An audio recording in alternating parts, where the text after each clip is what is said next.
अब ना सारे घर की झाड़ू तो लग गई, अब मैं फटाफट कुछ और काम कर लेती हूँ। अरे बहू, झाड़ू को खड़ा करके नहीं रखते, झाड़ू को हमेशा लिटा कर रखते हैं, नहीं तो लक्ष्मी जी ना चली जाती। मम्मी जी छोड़ो पुरानी बातें, अब झाड़ू को चाहे मैं लिटा के रखूँ चाहे खड़ा करके, कुछ फर्क नहीं पड़ता।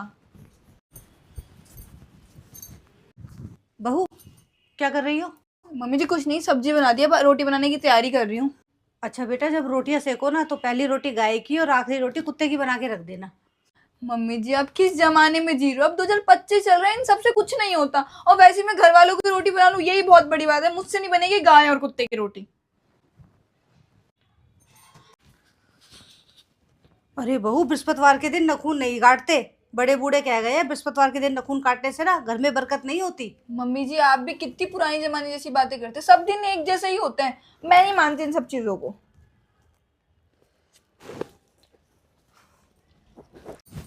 बहू, मैं ना बाजार सब्जियां लेने जा रही हूँ, अगर मुझे आने में लेट हो जाए ना तो तुम ध्यान से मंदिर में दिया जला देना। मम्मी जी आप भी कैसी बातें करते हो? और एक दिन दिया नहीं जलेगा तो कुछ नहीं फर्क पड़ता, और वैसे भी मन साफ होना चाहिए। बेटा, सुबह शाम घर के मंदिर में दिया जलाना बहुत शुभ होता है। मम्मी जी शुभ अशुभ बरकत बरकत, मैं ये सब नहीं मानती। क्या हुआ बेटा, इतनी परेशान क्यों बैठी हो? मम्मी जी क्या बताऊँ, आजकल वो बहुत परेशान है, उनका काम धंधा बिल्कुल ठीक नहीं चल रहा। अच्छा। मम्मी जी मेरी फ्रेंड बोल रही थी कि है ना अपने घर में शायद वास्तु दोष है, मैं किसी वास्तु वाले को बुला लूँ, वो एक बार घर देख जाएंगे। अरे नहीं बेटा, जब मैंने घर बनवाया था ना तो पंडित जी से हर काम पूछ पूछ कर किया था, तो अपने घर में ऐसी कोई समस्या नहीं है। मम्मी जी पर मुझे तो ऐसा लगता है कुछ ना कुछ तो गड़बड़ है इस घर में। बेटा, गड़बड़ इस घर में नहीं, तुम्हारे दिमाग में है। और तुम तो कह रही थी कि मैं शगुन अपशगुन बरकत वरकत इन सब में विश्वास नहीं रखती, फिर आज अचानक ये वास्तु की बात कैसे करने लग गई?